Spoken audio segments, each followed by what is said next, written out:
Dans le Noir est une entreprise particulière, fondée par des passionnés d'innovation sociale avec une vision positive de la diversité. Le groupe baptisé Ethic Investment n'a cessé de grandir. Des restaurants qui permettent de dîner dans l'obscurité totale, guidés et servis par des personnes non-voyantes se sont multipliés, Europe, Russie, Océanie.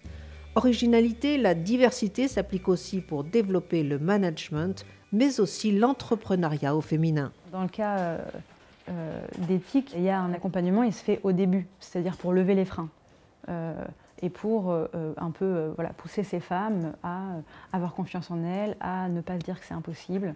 C'est ça qui fait que je pense que ces femmes ont accepté cette stratégie globale qui sera bénéfique à l'entreprise, mais aussi à sa propre carrière, quoi. Dans le monde des chefs d'entreprise, la parité est loin d'être une réalité. Nous sommes une entreprise qui est extrêmement sensible aux problèmes de diversité puisque nous employons la moitié de notre personnel est en fait en situation de handicap lourd et nous appartenons au milieu ordinaire, donc sans aide, sans subvention, et donc c'est quelque chose qui est pratiquement dans nos gènes. Donc cette idée, en fait, cette approche innovante, nous avons essayé de la décliner sur le management féminin et notamment en passant par l'entrepreneuriat au féminin. Exemple, cette jeune femme embauchée comme chef de projet. Elle est devenue directrice commerciale à 23 ans. Puis à 26, le groupe lui propose de créer une filiale internationale et d'en devenir associé. Direction, Auckland, puis Melbourne et bientôt l'Asie et l'Amérique du Sud.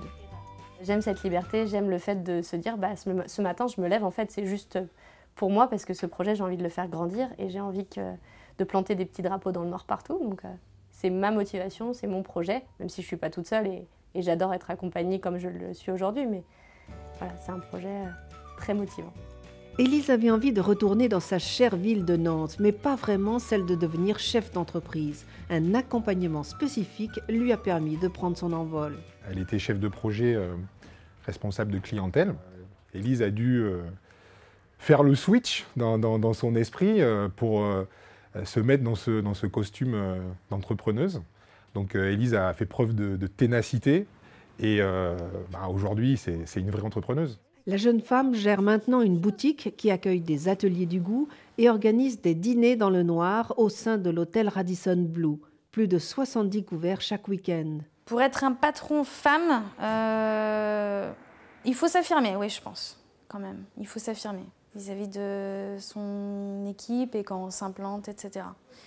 Plus que les hommes, je sais pas, je pense aussi que c'est une question de personnalité. Il y a certains talents féminins qui parfois ont des profils plus entrepreneuriaux et qui se sentent un petit peu à l'étroit dans notre organisation de PME. Et donc ces gens-là, on essaye effectivement de les appuyer, notamment en devenant leurs clients. Cela a été le cas de Céline Cochignan. Elle a travaillé 4 ans dans le groupe. Elle pilote aujourd'hui comme prestataire un projet de la marque Dans le Noir. Il s'agit de mettre en place des ateliers olfactifs dans l'obscurité. Elle endosse parfaitement ses nouvelles responsabilités. J'ai eu la chance de travailler pendant 2 ans dans un grand groupe chez Suez. C'était aussi une super expérience, j'ai aussi beaucoup appris, mais je pense que le goût que m'a donné Dans le Noir, c'est une envie vraiment de liberté et d'audace dans la façon d'envisager le travail en général et les projets. Cette politique envers plus de mixité demande de la constance. Elle se traduit par un mouvement de promotion interne qui fait qu'aujourd'hui, le comité de direction compte plus de femmes que d'hommes. Ethic Investment a créé un cercle vertueux qui s'appuie sur le dynamisme et même les rêves de ses salariés. Ici, c'est une vraie chance dans cette entreprise-là. Dès le début, on nous donne clé en main, une liberté assez incroyable. Et ils nous font une confiance presque aveugle, si je peux dire. Et c'est ça qui est chouette. En fait, les responsabilités qu'on m'a confiées dans le groupe m'ont permis de voir que c'était possible peut-être de monter ma propre entreprise et de voler de mes propres ailes aussi. Même son de cloche dans le spa parisien Dans le Noir. Cet univers de détente nécessite rigueur et compétence, des qualités détectées et développées pour faire de Sophia la responsable de l'établissement. Il m'a semblé tout à fait naturel de proposer à quelqu'un qui, au départ, était esthéticienne chez nous, quelqu'un qui s'est engagé, qui a su aller au-delà de son handicap, parce que Sophia est aveugle, aller au-delà de son handicap, et donc une double diversité qui finalement n'est pas un problème chez nous. On pense que les gens ont leurs performances, ont leurs compétences, ont leurs appétences, et à partir de là, aucune difficulté pour leur confier des responsabilités telles que celles que l'on a ici. Avant, je n'avais vraiment pas du tout confiance en moi. Je manquais d'assurance, donc ça m'a permis d'évoluer vraiment. Donc et de savoir que tout le groupe éthique me fait confiance, et c'est une sacrée responsabilité quand même. Cette plongée dans le groupe éthique montre que l'entrepreneuriat au féminin naît d'une bienveillance appliquée à tous les aspects de la diversité. Et on en revient à cette question de pourquoi pousser les femmes et pourquoi pousser la diversité en général.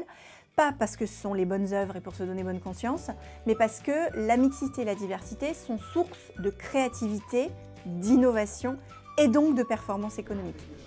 La preuve, l'entreprise Dans le Noir se porte bien et se trouve être une pépinière de talent au féminin.